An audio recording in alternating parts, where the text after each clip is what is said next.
Bonjour à tous, aujourd'hui nous allons faire quelque chose de simple et ludique, mais qui peut potentiellement vous aider à gagner un peu d'argent. En effet, nous allons voir comment créer une API avec Node.js et TypeScript en utilisant le framework serverless. Je vais vous expliquer les grands principes, les fonctionnements pour créer cette API, et si vous avez besoin du détail, je partage le code en commentaire. Et juste pour vous donner le contexte, en prime, dans une deuxième vidéo, on va voir ensemble comment faire pour proposer un accès payant à cette API serverless en utilisant RapidAPI de la manière la plus simple et la plus sécurisée qui soit. Alors pourquoi en serverless? Eh bien, comme j'ai expliqué dans une vidéo précédente, le serverless gère bien à la fois les montées en charge et les périodes d'inactivité. Et on va voir ça ensemble en deux parties.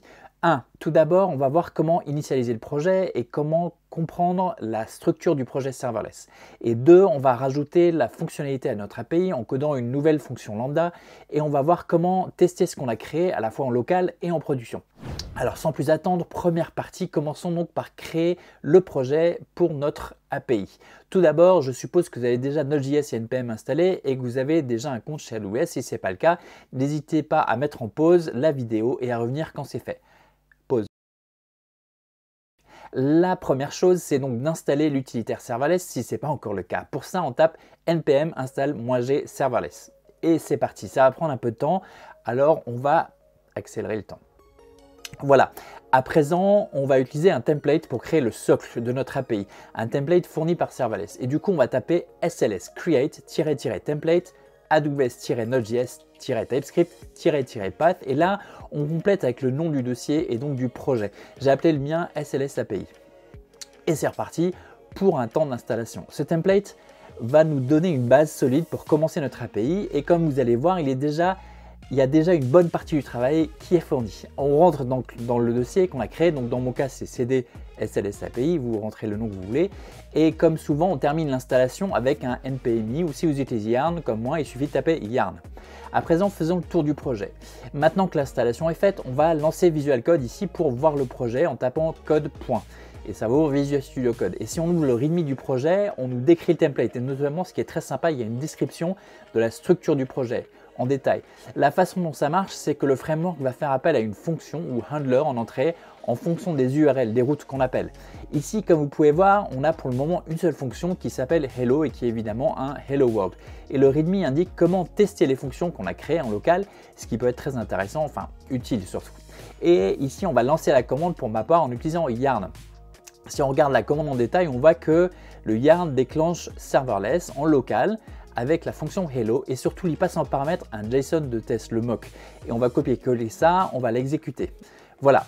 Et ça pourrait nous être utile par la suite, enfin ça va nous être utile par la suite. Alors à présent, deuxième partie, on va créer notre API à proprement parler. Dans Visual Studio Code, on va faire une copie du dessus hello et on va l'appeler havertine. La fonction havertine, c'est une fonction qui permet avec des coordonnées GPS sur une sphère de calculer la distance entre deux points sur la surface de la Terre. Ça va nous permettre par exemple de calculer la distance que le Père Noël aurait à parcourir entre le pôle Nord et chez nous. C'est quand même hyper utile. Bon, ça a l'avantage de ne pas requérir de données externes, donc ça fait un exemple concret qui reste simple. Et évidemment, si vous voulez créer une API intéressante, telle que les utilisateurs veulent payer pour l'utiliser, il faudrait peut-être trouver une idée plus utile. Ceci étant, je me suis quand même déjà servi de la fonction havertine pour calculer la distance entre deux aéroports et en déduire l'empreinte carbone d'un vol. Alors cette formule de havertine prend en entrée une paire de coordonnées GPS avec la longitude et la latitude et envoie une distance en mètres. On peut s'amuser à la réécrire, mais une petite recherche de havertine JavaScript auprès de notre ami à tous nous donne ce bout de code ici, et comme vous pouvez voir à l'écran. Et donc on va copier-coller ce code, on va le mettre dans une fonction, on pourrait le mettre dans la fonction handler, mais on va plutôt la mettre dans le dossier libs qui sert à ce genre de choses, de fonctions librairies qui servent pour tout le monde. Et donc on écrit un fichier havertine.ts et on écrit une fonction, donc on commence par taper export const havertine égale, et ici on met les paramètres et on renvoie le résultat, c'est tout simple. Voilà, notre fonction est créée. À présent, on va appeler ce bout de code dans le dossier de notre node, dans notre loader, dans la fonction lambda. Tout d'abord, on va définir le schéma de l'appel. Comme vous pouvez voir, il a été défini dans un fichier TS. Ici, on récupère celui qui servait pour hello. On va le modifier pour prendre deux paires de coordonnées. Donc un premier start qui va être l'objet qui va contenir deux chiffres, un long et un lat pour faire la longitude et la latitude, et un deuxième end qui va avoir exactement la même forme. Les deux paramètres sont obligatoires, donc on les renseigne en tant que tels dans le required du schéma. À présent, on va renseigner les données de test dans le fichier mock et pour ça, on va aller piocher les coordonnées GPS de, je sais pas, la tour Eiffel par exemple, et on va mettre ça dedans. Maintenant, on va coder le handler à proprement parler. Vous allez voir, c'est tout simple. On récupère donc l'événement et comme on a défini le schéma juste avant, on récupère facilement les données qui nous intéressent, la longitude, la latitude. On les fait passer dans la fonction Aversine qu'on a créée et on renvoie le résultat. Nickel, voilà, c'est tout simple. On a donc créé notre fonction et maintenant on va la déclarer dans le fichier index du dossier où il y a la fonction. On précise donc l'URL, enfin le path, l'URI, la route qui est associée à la fonction. Et on importe tout ça dans le fichier index, dans le dossier général des fonctions. Et pour finir, on se rend dans le fichier serverless.ts et on importe et on déclare la fonction. Donc à présent, maintenant, on va tester tout ça en ligne de commande, comme on avait fait pour le hello. Voilà, nickel. Comme le résultat est en mètres, ça fait en gros 5500 km. Maintenant, on va lancer un déploiement de tout ça en production.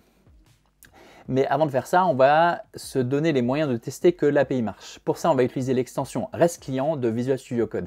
C'est relativement simple et similaire à ce qu'on a fait dans le mock avec les données test. L'avantage ici, c'est que l'extension Visual Studio lit les fichiers .env. Du coup, quand le déploiement de mon API est fait, je mets l'URL de base dans le host, dans le fichier d'environnement.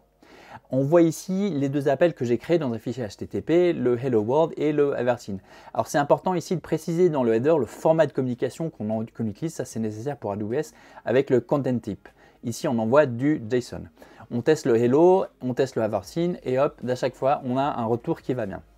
Voilà, on a réussi à créer notre début d'API avec Node.js et TimeScript, avec le framework serverless. Comme vous pouvez voir, c'est pas très compliqué et ça peut nous permettre de faire bien des choses bien sympas sans se prendre la tête à entretenir un serveur, c'est l'intérêt du serverless.